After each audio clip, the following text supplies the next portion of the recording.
Is premarital sex really wrong? Or is the church just overreacting? This question makes people uncomfortable, divides opinions, and maybe it's bothering you right now. But what if the truth is more serious than you think? What if, without realizing it, many Christians are feeding a type of sin that not only steals purity but also spiritual strength, emotional clarity, and even the blessing God intended for marriage? Whenever this topic comes up, we see three groups form within the faith. The first is direct. They firmly say that sex before marriage is a sin, but they can't explain why. All they say is, because the Bible condemns it, but without any real depth. The second group tries to justify it. They say it's okay because we're going to get married anyway, or we need to know if we're sexually compatible. And then there's the third group, which might be the most common, those who know it's wrong but keep giving in, trapped in a cycle of temptation and guilt. And the truth that few dare to say out loud is that this question, whether it is really a sin, haunts the minds of many sincere Christians, including leaders, including you. In this video, you won't hear just another moralistic sermon. Here we're going to lay bare what the Bible really teaches, reveal the invisible yet devastating consequences of this sin, and show why premarital sex is not just a personal choice, it's a spiritual opening.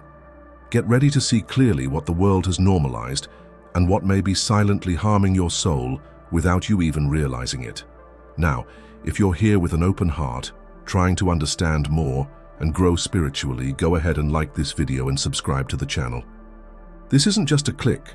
It's a way of saying, I want to go deeper into the truth.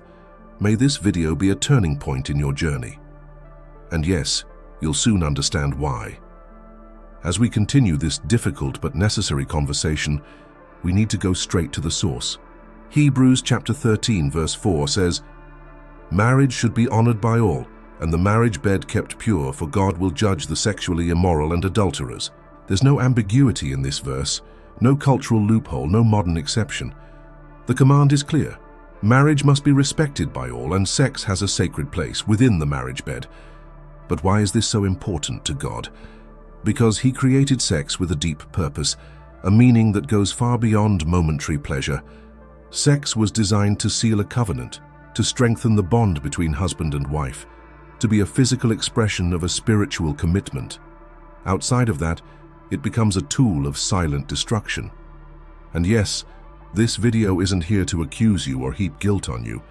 It's here to give you weapons, spiritual, emotional, and biblical weapons, so that you can understand that resisting sexual sin isn't repression, it is protection. It's spiritual maturity, it's wisdom.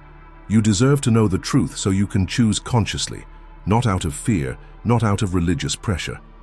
If you're here trying to understand the heart of God more deeply, you're already a step ahead of most. And that matters. And if you think this is an exaggeration, look at what happened to a man after God's own heart. Yes, David, a king, a worshipper, an anointed leader. He fell because he ignored the boundaries set by God. According to the second book of Samuel, chapter 11, while his soldiers were at war, David chose to stay home. And during that idle time, he saw Bathsheba bathing. Instead of looking away, he fed his desire, sent for her, and slept with her. She was the wife of Uriah, one of his most loyal soldiers. David's sexual sin wasn't isolated. He lost his intimacy with God, his moral authority over his children, the honor of his reign, the peace in his home, and his spiritual sensitivity. To cover his mistake, he committed another. He ordered Uriah to be killed. The baby that resulted from the affair died. Chaos took over. What seemed like just one night of pleasure turned into a cycle of irreversible loss. And this is where I ask you, is it really worth giving up the blessing, the communion, the peace, for a few minutes of pleasure? Comment below with just 2 words: real loss. If this made you reflect on the weight of sexual sin in your walk, and if you're still keeping your virginity, know that it's not weakness, it's not outdated. It's a gift, a rare, valuable, and deeply spiritual gift. Don't let the world steal that from you with jokes, comparisons, or pressure. Your sexual integrity is a gift to your future spouse, an act of honor, love, and faithfulness. But what about those who've already lost it? Is there redemption? Yes. Absolutely yes. God is not looking for sexual perfection, but for hearts that are repentant and willing to change. The problem is not what you've lost, but what you keep choosing to lose. Staying in sin after knowing the truth is rejecting the restoration that's already available. And that is even more dangerous. The world has trivialized sex so much that many Christians don't even realize they were enslaved. And they're not just trapped in a behavior, they've been trained, indoctrinated. Because sin has a teaching power. It educates, conditions, shapes. John chapter 8 verse 34 says, "Everyone who sins is a slave to sin." And in 1 Corinthians chapter 7 verses 2 and 3, Paul instructs, "Because of sexual immorality, each man should have his own wife, and each woman her own husband.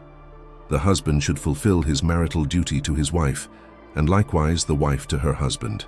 In other words, God created marriage as a safe space for sexual desire, because he knows that outside of this place, desire becomes uncontrolled, and uncontrolled behavior becomes a habit.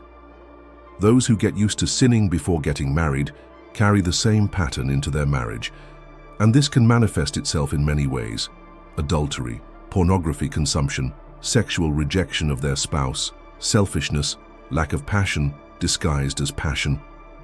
All of this arises from a heart that has been trained to put pleasure above obedience. And believe me, no one can build a healthy marriage on a history of disobedience. If this point touched you, comment below with the phrase "pattern breaking" so we know that this video is helping you identify these roots and free yourself from them.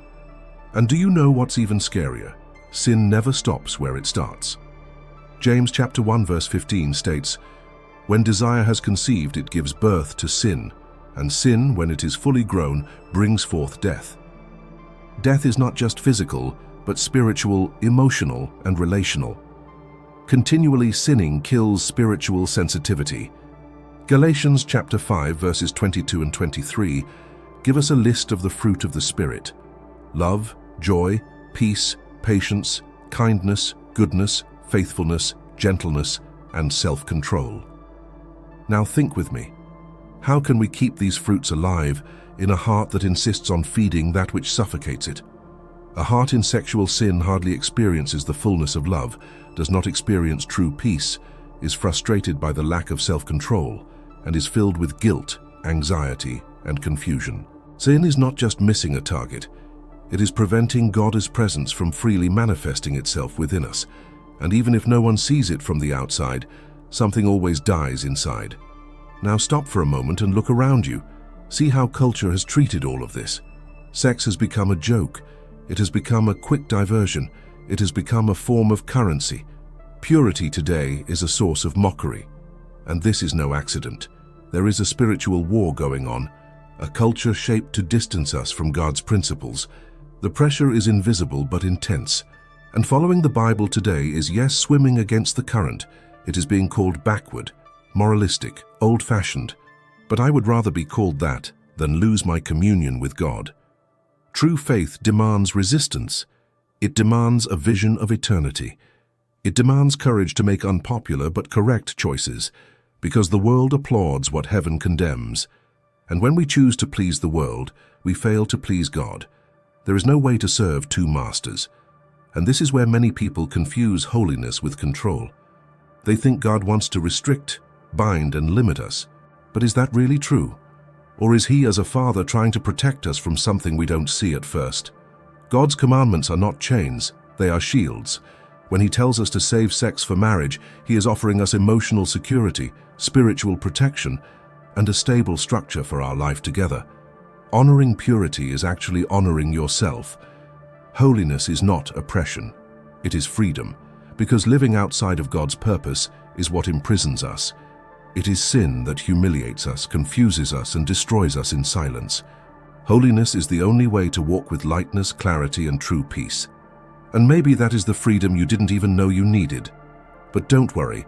If you've identified with the mistakes, the falls, the cycles of sin, know this: there is still hope. The gospel is not a code of conduct. It's a message of redemption. We all sin. We all fail. We all need Jesus. It doesn't matter how far you've fallen, how far you've strayed, or how much you think there's no way to fix it.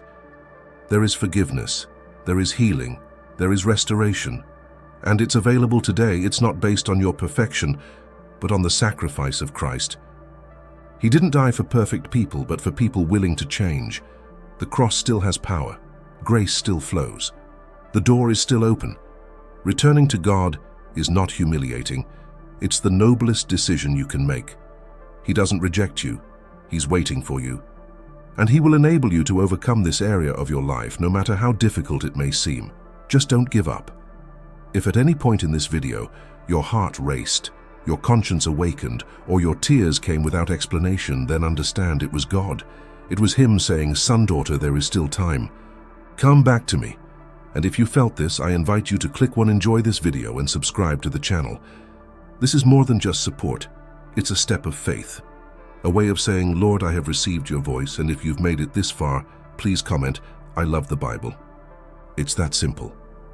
Because when you publicly declare that you love the Word, heaven moves. And I want to leave you with something that will continue to stir your inner self. The next video is already on the screen, and the question it poses will confront you in a profound way. Do you have idols in your life? Is idolatry a sin? Maybe you're idolizing something, or someone, without even realizing it. So click and come with me, because the liberation that began today can go even deeper in the video that awaits you now.